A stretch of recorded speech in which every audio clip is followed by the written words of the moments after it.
चलिए बच्चों, आज का टॉपिक है ऑर्गेनिक कंपाउंड्स। तो ऑर्गेनिक कंपाउंड्स क्या होते हैं? ऐसे सभी compounds which are obtained from living sources like plant and animals. ठीक है। तो ऑर्गेनिक कंपाउंड्स क्या होते हैं? ऐसे compounds which are obtained from living sources like plant and animals. ठीक है। बाद में एक वाइटल फोर्स थ्योरी आई थी, और वाइटल फोर्स थ्योरी ये कहती है कि organic compound only prepared in living body. ठीक है, in living body. Vital force theory क्या कहती है कि ऑर्गेनिक कंपाउंड ऐसे कंपाउंड हैं जो केवल लिविंग बॉडी के अंदर ही प्रिपेयर हो सकते हैं। लेकिन एक साइंटिस्ट थे वोलर ने इस थ्योरी को डिसप्रूव कर दिया, यानी इस थ्योरी को रॉन्ग साबित कर दिया। वोलर ने क्या किया था कि वोलर ने यूरिया नाम का जो ऑर्गेनिक कंपाउंड है उसको प्रिपेयर कर लिया लेबोरेटरी में। ठीक है, लेबोरेटरी के अंदर यूरिया नाम का ऑर्गेनिक कंपाउंड प्रिपेयर कर लिया। उसके बाद से वाइटल फोर्स थ्योरी जो ये कहती है कि यूरिया जैसे ऑर्गेनिक कंपाउंड सिर्फ लिविंग बॉडी में बन सकते हैं, वो डिसप्रूव हो गई, रॉन्ग हो गई। क्लियर है?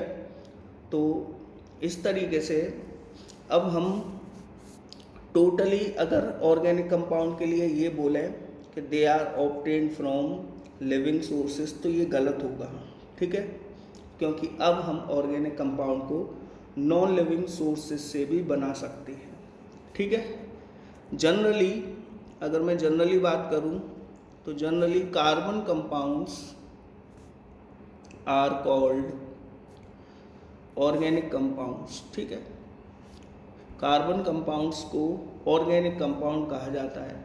यानी ऑर्गेनिक कंपाउंड के अंदर कार्बन तो मिलेगा ही, कार्बन और हाइड्रोजन तो ये मिलेंगे ही, लेकिन उसके साथ ऑर्गेनिक कंपाउंड के अंदर ऑक्सीजन, सल्फर, नाइट्रोजन ऐसे एलिमेंट्स भी पाए जा सकते हैं। तो ऑर्गेनिक कंपाउंड्स के अंदर कार्बन, हाइड्रोजन के अलावा ऑक्सीजन, सल्फर, नाइट्रोजन जैसी चीज़ें भी पाई जा सकती हैं। जैसे कि अगर मैं बात करूं मीथेन की, तो मीथेन एक ऐसा ऑर्गेनिक कंपाउंड है जो कार्बन और हाइड्रोजन से मिलकर बनता है, और मीथेन का जो फॉर्मूला होता है वो CH4 होता है। ऐसे ही अगर मैं ईथेन की बात करूं, ये भी एक ऑर्गेनिक कंपाउंड है, और ये किससे मिलके बना है? ये भी कार्बन और हाइड्रोजन से मिलके बना है। इसका फॉर्मूला होता है C2H6। एथीन होते हैं C2H4। एथाइन का जो मॉलिक्यूल होता है उसका फॉर्मूला होता है C2H2। एक होता है क्लोरोफॉर्म। ठीक है, क्लोरोफॉर्म का फॉर्मूला होता है CHCl3। इथेनॉल एक ऐसा ऑर्गेनिक कंपाउंड है जिसका फॉर्मूला C2H5OH होता है। ठीक है, और भी एग्जांपल्स देख सकते हो, जैसे कि इथेनॉल का फॉर्मूला होता है CH3CHO। एक होता है इथेनोइक एसिड। ठीक है, इथेनोइक एसिड CH3COOH। ये कुछ इम्पोर्टेंट ऑर्गेनिक कंपाउंड्स हैं जो आपको हमेशा याद रहने चाहिए। यूरिया होता है NH2CONH2, ये भी एक ऑर्गेनिक कंपाउंड है। तो आप देख रहे हो कि जो शुरू के ये जो 4 ऑर्गेनिक कंपाउंड हैं ये सिर्फ कार्बन और हाइड्रोजन से मिलके बने हुए हैं। इनमें और कोई एलिमेंट नहीं है, इसलिए इनको हाइड्रोकार्बन्स कहते हैं। उसके बाद फिर कार्बन हाइड्रोजन के अलावा Cl भी हमें देखने को मिला, ऑक्सीजन भी देखने को मिला, और यहाँ आप नाइट्रोजन देख पा रहे हो। तो कोई ज़रूरी नहीं है कि ऑर्गेनिक कंपाउंड में सिर्फ कार्बन हाइड्रोजन हो, उसमें Cl भी हो सकता है, ऑक्सीजन भी हो सकता है, नाइट्रोजन भी हो सकता है। ठीक है। इसके बाद फिर अगले टॉपिक में हम पढ़ेंगे कि जो ऑर्गेनिक कंपाउंड्स हैं, ऑर्गेनिक कंपाउंड्स ये कोवेलेंट कंपाउंड होते हैं। ठीक है, कोवेलेंट कंपाउंड। अब कोवेलेंट कंपाउंड होते हैं तो कोवेलेंट कंपाउंड की दो प्रॉपर्टीज़ होती हैं, एक तो लो Mp एंड Bp। Mp और Bp का मतलब मेल्टिंग पॉइंट और बॉइलिंग पॉइंट, इनका मेल्टिंग पॉइंट और बॉइलिंग पॉइंट लो होता है। ठीक है। साथ ही साथ कोवेलेंट कंपाउंड की एक और प्रॉपर्टी होती है, they are non conductors of electricity, non conductors of electricity. ठीक है। तो ऑर्गेनिक कंपाउंड का लो मेल्टिंग पॉइंट और बॉइलिंग पॉइंट होता है। लो MpBp इस बात को शो कर रहा है कि ऑर्गेनिक कंपाउंड के जो मॉलिक्यूल्स होते हैं उनमें वीक फोर्सेस ऑफ अट्रैक्शन पाए जाते हैं। वीक फोर्सेस ऑफ अट्रैक्शन होने की वजह से लो मेल्टिंग पॉइंट और बॉइलिंग पॉइंट है। और नॉन कंडक्टर ऑफ इलेक्ट्रिसिटी इस बात को शो करता है कि they do not contain ions, इनके पास आयंस नहीं होते। ठीक है, यहाँ तक बात समझ में आ गई। चलिए अब देखिए, the study of organic compounds, organic compounds की जो स्टडी होती है उसको हम एक ब्रांच में पढ़ते हैं, उस ब्रांच का नाम है ऑर्गेनिक केमिस्ट्री। ठीक है। तो organic chemistry is a branch of science which deals with the study of organic compound. ठीक है। अब देखिए, इस दुनिया में large number of organic compound are present. ठीक है। Large number of organic compound present, हम कह सकते हैं that is more than 5 million, 5 million से भी ज़्यादा ऑर्गेनिक कंपाउंड प्रेजेंट हैं, और हर दिन कई नए ऑर्गेनिक कंपाउंड खोजे जा रहे हैं। तो क्या रीज़न है कि इतने लार्ज अमाउंट में ऑर्गेनिक कंपाउंड इस नेचर में पाए जाते हैं? और इसका रीज़न अगर कोई आपसे पूछे तो रीज़न इसका निकल के आता है कार्बन से। ऑर्गेनिक कंपाउंड के अंदर कार्बन प्रेजेंट होता है, और कार्बन के अंदर दो इम्पोर्टेंट प्रॉपर्टीज़, दो यूनिक प्रॉपर्टीज़ जो किसी और में नहीं पाई जाती, वो हैं कैटिनेशन और टेट्रावैलेंसी, जो इससे पहली वाली वीडियो में मैंने आपसे डिस्कस करी थी। तो अगर क्वेश्चन आता है कि इतने large number of organic compound nature में क्यों प्रेजेंट हैं, क्योंकि कार्बन की दो यूनिक प्रॉपर्टी होती हैं, एक तो कहलाती है self linking property that is called catenation, और टेट्रावैलेंसी मतलब कार्बन एक बार में 4 कोवेलेंट बॉन्ड फॉर्म करता है। क्लियर है? यही दो रीज़न है जिसकी वजह से large number of organic compound इस नेचर में पाए जाते हैं। ठीक है। उसके बाद अब हम पढ़ते हैं टाइप्स ऑफ ऑर्गेनिक कंपाउंड। ठीक है। Types of organic compound, organic compound कई टाइप के होते हैं, जैसे कि नंबर 1 हाइड्रोकार्बन्स। ठीक है।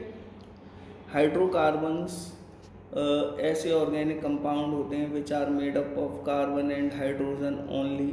ठीक है। Number 2 haloalkanes, haloalkanes के अंदर हेलोजन्स पाए जाते हैं। इनका जनरल फॉर्मूला होता है RX, और यहाँ X का मतलब है FCl-Bri, यानी फ्लोरीन, क्लोरीन, ब्रोमीन और आयोडीन, इनको कलेक्टिवली हेलोजन्स कहा जाता है। FCl-Bri को हेलोजन्स कहा जाता है। तो इनका जनरल फॉर्मूला RX होता है, यानी जिनमें हेलोजन्स पाए जाते हैं वो हेलो एल्कीन हो गए। नंबर 3 की बात करते हैं एल्कोहल्स की। एल्कोहल्स ऐसे ऑर्गेनिक कंपाउंड होते हैं जिनके अंदर एक फंक्शनल ग्रुप OH पाया जाता है। फिर एल्डिहाइड की बात करते हैं। एल्डिहाइड ऐसे ऑर्गेनिक कंपाउंड होते हैं जिनमें फंक्शनल ग्रुप RCHO पाया जाता है। उसके बाद फिर हम कीटोन्स की बात करते हैं। ये भी ऑर्गेनिक कंपाउंड होते हैं और इनके अंदर जो फंक्शनल ग्रुप पाया जाता है वो है CO। General formula is RCOR-। और एक और मोस्ट इम्पॉर्टेंट है वो है कार्बोक्सिलिक एसिड्स। कार्बोक्सिलिक एसिड्स ऐसे ऑर्गेनिक कंपाउंड होते हैं जिनके अंदर COOH as a functional group पाया जाता है। तो एक एक करके सभी तरह के ऑर्गेनिक कंपाउंड्स हम देख लेते हैं। सबसे पहले स्टार्ट करते हैं हम हाइड्रोकार्बन से। हाइड्रोकार्बन्स क्या होते हैं? हाइड्रोकार्बन्स ऐसे ऑर्गेनिक कंपाउंड होते हैं जो made up of only carbon and hydrogen. ठीक है, जैसे कि मीथेन। मीथेन हाइड्रोकार्बन है क्योंकि इसका फॉर्मूला है CH4। इसमें सिर्फ कार्बन और हाइड्रोजन प्रेजेंट है। ठीक है, अच्छा सोर्सेज क्या हैं हाइड्रोकार्बन के? सोर्सेज, किन सोर्सेज से हमें हाइड्रोकार्बन मिलते हैं? तो इसके दो इम्पॉर्टेंट सोर्सेज हैं, पेट्रोलियम, ठीक है, और दूसरा नेचुरल गैस। ठीक है, नेचुरल गैस पेट्रोलियम के ऊपर पाई जाती है। पेट्रोलियम इज़ अ लिक्विड, और जो तेल के कुएं होते हैं उसमें पेट्रोलियम पाया जाता है और पेट्रोलियम के ऊपर ही नेचुरल गैस प्रेजेंट होती है। क्लियर है यहाँ तक?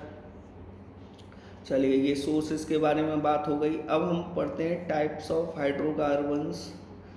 टाइप्स ऑफ हाइड्रोकार्बन, तो दो तरीके के हाइड्रोकार्बन होते हैं। एक होते हैं सैचुरेटेड और एक होते हैं अनसैचुरेटेड। ठीक है, सैचुरेटेड हाइड्रोकार्बन्स क्या होते हैं? ऐसे सभी हाइड्रोकार्बन्स जिनमें कि कार्बन और कार्बन के बीच में सिंगल कोवेलेंट बॉन्ड पाया जाता है, वो सैचुरेटेड हाइड्रोकार्बन्स कहलाते हैं। सैचुरेटेड हाइड्रोकार्बन्स को हम एल्केन भी कहते हैं, इनका अदर नेम एल्केन भी होता है। ठीक है, और अनसैचुरेटेड हाइड्रोकार्बन भी दो तरीके के होते हैं। फर्स्ट टाइप के अंदर क्या होता है कि कार्बन कार्बन के बीच में डबल बॉन्ड पाया जाता है, और सेकंड टाइप में कार्बन कार्बन के बीच में ट्रिपल बॉन्ड पाया जाता है। तो अगर कार्बन कार्बन के बीच में डबल बॉन्ड मिलेगा तो वो एल्कीन कहलाते हैं, और अगर कार्बन कार्बन के बीच में ट्रिपल बॉन्ड पाया जाता है तो उनको हम एल्काइन कहते हैं। तो इस तरीके से सैचुरेटेड हाइड्रोकार्बन्स के अंदर एल्केन आ जाते हैं और अनसैचुरेटेड हाइड्रोकार्बन्स के अंदर एल्कीन और एल्काइन आते हैं। ठीक है, अच्छा अब हम सेपरेटली पढ़ लेते हैं एल्केन, एल्कीन और एल्काइन को। ठीक है, देखिए एल्केन। एल्केन ऐसे ऑर्गेनिक कंपाउंड हैं जिनमें कि कार्बन कार्बन के बीच में सिंगल बॉन्ड पाया जाता है। For example C2H6। ठीक है, अब जैसे C2H6 का मुझे स्ट्रक्चर बनाना है, ओपन स्ट्रक्चर बनाना है, तो C2H6 में आपको कितने कार्बन दिखाई दे रहे हैं? 2 कार्बन। तो कार्बन बना लीजिए 2 कार्बन। अब क्योंकि ये एल्केन है और एल्केन में कार्बन कार्बन के बीच में क्या पाया जाता है? Single bond. तो हमने कार्बन कार्बन के बीच में सिंगल बॉन्ड लगा दिया। उसके बाद अब देखिए कार्बन की जो वैलेंसी होती है वो 4 होती है। ठीक है, तो अब अगर मैं पहले वाले कार्बन की बात करूं तो पहले वाले कार्बन की अभी फ़िलहाल एक ही वैलेंसी सेटिस्फाई हो रही है इस सिंगल बॉन्ड से। क्लियर है? तो अब इस कार्बन की 3 वैलेंसी और सेटिस्फाई होनी है, तो उन 3 वैलेंसी को हम सेटिस्फाई करेंगे bye connecting the hydrogen atom.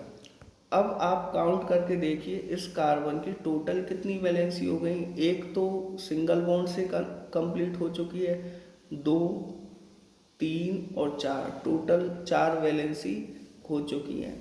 उसी तरीके से अब हम दूसरे कार्बन की तरफ चलते हैं। दूसरा कार्बन जो है उसकी भी एक ही वैलेंसी सेटिस्फाई है इस सिंगल बॉन्ड से। तो अब बाकी 3 वैलेंसी सेटिस्फाई करनी है बाय कनेक्टिंग हाइड्रोजन।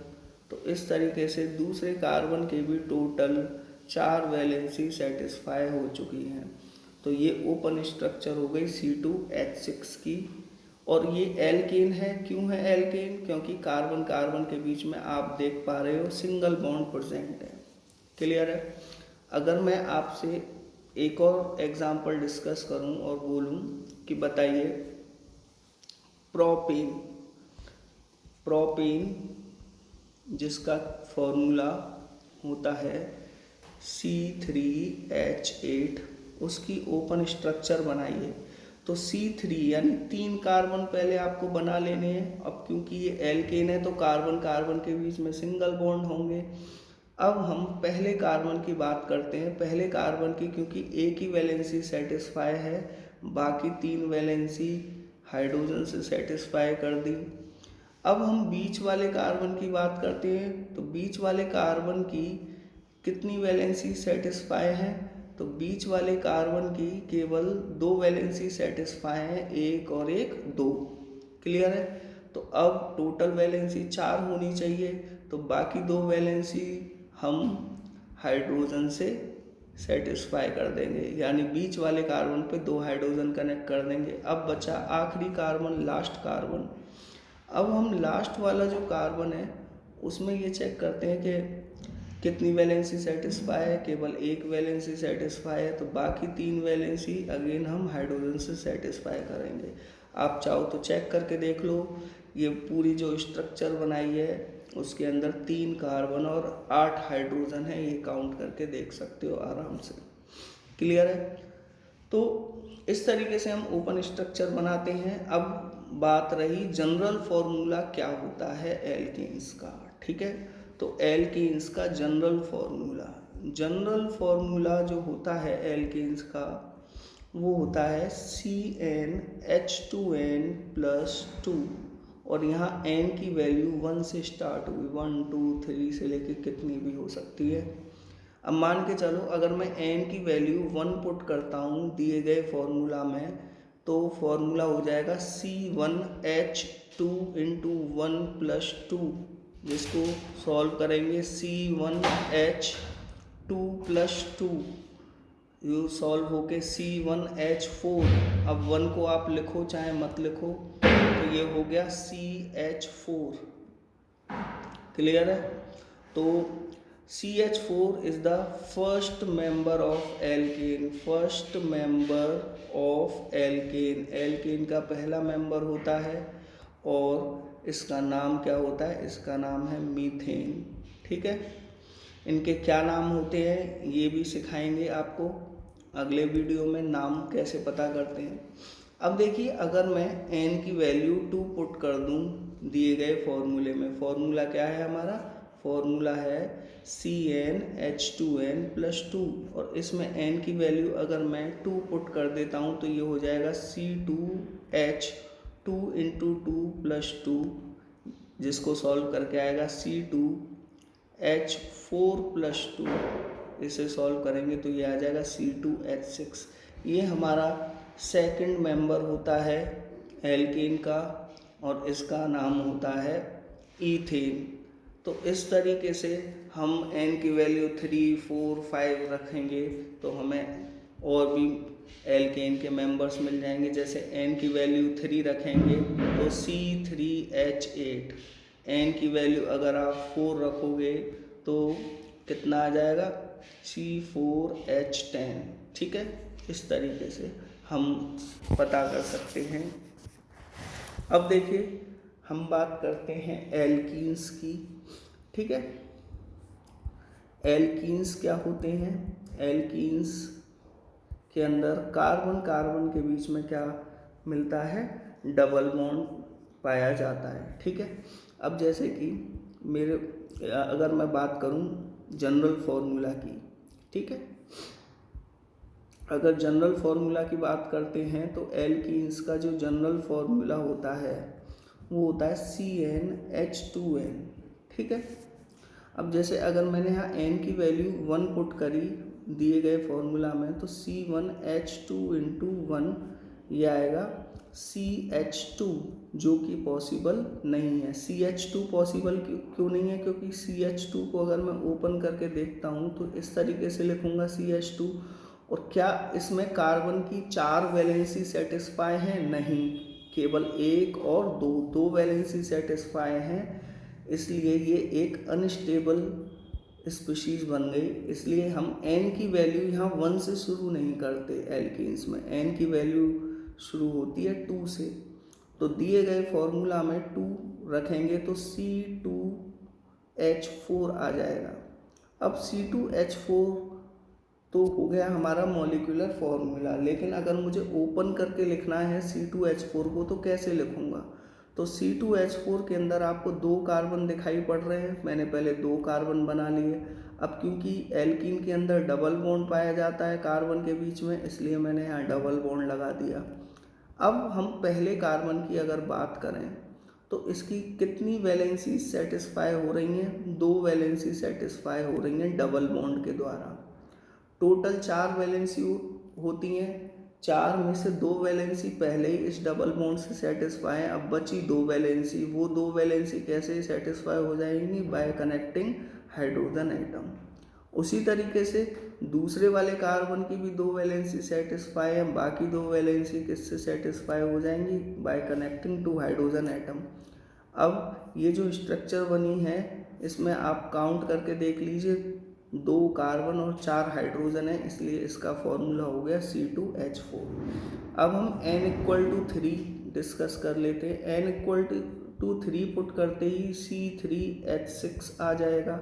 अब मुझे C3H6 की ओपन स्ट्रक्चर बनानी है, तो मैंने पहले 3 कार्बन बना लिए, और कहीं भी किसी भी 2 कार्बन के बीच में आप डबल बॉन्ड लगा सकते हो, लेकिन एक ही जगह लगाना है, ठीक है। ऐसा ना हो जाए कि आपने यहाँ भी लगा दिया है और यहाँ भी डबल बॉन्ड लगा दो, तो फिर वो रॉन्ग हो जाएगा। सिर्फ एक ही जगह आपको डबल बॉन्ड लगाना है, बाकी जगह आपको सिंगल बॉन्ड लगाना है। क्लियर है? अब आपको कार्बन की 4 वैलेंसी सेटिस्फाई करनी है। पहले वाले कार्बन में केवल एक ही वैलेंसी सेटिस्फाई हो रही है, तो बाकी यहाँ 3 हाइड्रोजन जुड़ जाएंगे, ठीक है। और अगर मैं बीच वाले कार्बन की बात करता हूँ, यानी कि इस कार्बन की बात करता हूँ, तो 2 वैलेंसी तो इससे सेटिस्फाई है डबल बॉन्ड से, और 1 वैलेंसी सिंगल बॉन्ड से, तो टोटल 3 वैलेंसी इसकी पहले से ही सेटिस्फाई हैं। तो 1 वैलेंसी बच गई, उसे हमने हाइड्रोजन से सेटिस्फाई कर दिया। अब रही लास्ट वाले कार्बन की बात। अब आप खुद सोच के देखिए कि यहाँ जो लास्ट वाला ये कार्बन है, इसकी केवल 2 ही वैलेंसी सेटिस्फाई है डबल बॉन्ड के द्वारा, तो बाकी बची 2 वैलेंसी और, तो यहाँ 2 हाइड्रोजन एटम इस तरीके से जुड़ जाएंगे। क्लियर है? तो इस तरीके से जो C3H6 है उसको हम CH3, ये क्या हो गया इतना पोर्शन, डेट इज CH3, फिर सिंगल बॉन्ड, ये बीच वाला पोर्शन क्या हो गया CH, फिर यहाँ डबल बॉन्ड आ गया, फिर ये वाला पोर्शन क्या हो गया CH2। इस तरीके से लिख सकते हैं। क्लियर है? यहाँ तक आपको ये चीज़ समझ में आ गई। चलिए अब हम बात करते हैं थर्ड हाइड्रोकार्बन, जिसको हम एल्काइन कहते हैं। एल्काइन के बारे में भी डिस्कस कर लेते हैं। तो एल्काइंस क्या होते हैं? एल्काइंस ऐसे हाइड्रोकार्बन्स होते हैं जिनमें कि कार्बन कार्बन के बीच में क्या पाया जाता है? ट्रिपल बॉन्ड पाया जाता है, ठीक है। और इनका जो जनरल फॉर्मूला होता है वो होता है CnH2n-2, और यहाँ पर n की वैल्यू 1 से शुरू ना होकर 2 से शुरू होती है। तो जब मैं n बराबर 2 पुट करूँगा दिए गए फॉर्मूला में, तो वो आएगा C2H2, ये पहला मेंबर हुआ एल्काइन का। और इसको हम एथाइन बोलते हैं, एथाइन। ठीक है। इसके अगर स्ट्रक्चर की अगर मैं बात करता हूँ, स्ट्रक्चर कैसे बनेगी, तो 2 कार्बन और बीच में लगा दिया हमने ट्रिपल बॉन्ड। अब पहले वाले कार्बन की 3 वैलेंसी सेटिस्फाइड हैं, बची 1 वैलेंसी, तो सिंगल बॉन्ड H। ठीक है। ऐसे ही दूसरे वाले कार्बन की भी 3 वैलेंसी सेटिस्फाई है, चौथी वैलेंसी हमने हाइड्रोजन से सेटिस्फाई कर दी। तो इस तरीके से हम एल्काइंस की भी स्ट्रक्चर ड्रॉ कर सकते हैं। n बराबर 3 भी देख लेते हैं, n इक्वल टू 3। ठीक है। n इक्वल टू 3 पुट करते ही फॉर्मूला में ये आ जाएगा C3H4। ठीक है। अब C3H4 की आपको स्ट्रक्चर बनानी है, तो पहले 3 कार्बन बना लिए, कहीं भी 2 कार्बन के बीच में ट्रिपल बॉन्ड, बाकी जगह सिंगल बॉन्ड लगा दिए। अब हमें कार्बन की वैलेंसी सेटिस्फाई करनी है। पहले वाले कार्बन की 1 ही वैलेंसी सेटिस्फाई है, तो बाकी 3 वैलेंसी हाइड्रोजन से सेटिस्फाई करा दी। बीच वाले कार्बन की अगर मैं बात करता हूँ, तो इसकी 1 वैलेंसी यहाँ और 3 वैलेंसी यहाँ, pहले से ही 1 + 3 4 वैलेंसी सेटिस्फाई हैं, तो बीच वाले कार्बन पर एक भी हाइड्रोजन नहीं लगेगा।